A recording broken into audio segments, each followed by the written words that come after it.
आणि आता पाहणार आहोत टॉप 9 मोठ्या राजकीय बातम्या।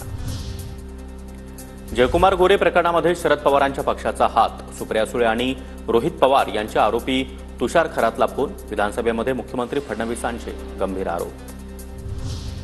महिलेला न्याय देण्यासाठी आमचा एखादा फोन झाला असेल, फडणवीसांनी केलेल्या आरोपांना रोहित पवारांचं उत्तर। तर एवढे पुरावे असताना गोरेंवर कारवाई करणार का, रोहित पवारांचा सरकारला सवाल।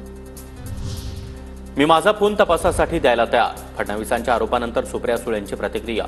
तर महिलेला द्यायची 1 कोटीची कॅश आली कुठून, सुप्रिया सुळे यांचा सवाल।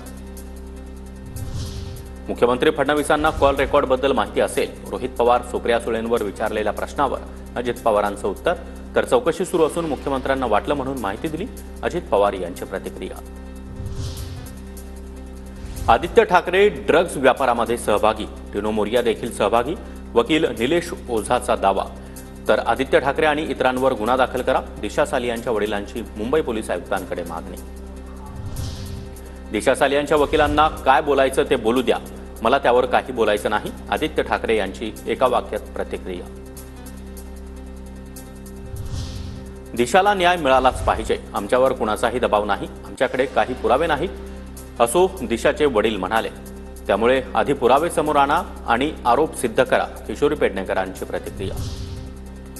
2014 मध्ये ठाकरेंची शिवसेना कौरवाच्या भूमिकेत 147 जागा देण्यास तयार असताना देखील 151 जागांवर अडवून बसले, फडणवीसांचा ठाकरेंवर निशाणा। 2014ला भाजप आणि शिवसेना युती टिकवण्यासाठी फडणवीसांनी प्रामाणिकपणे प्रयत्न केले, मात्र भाजपचे वरिष्ठ युती तोडण्यासाठी आलेले, संजय राऊतांचं वक्तव्य।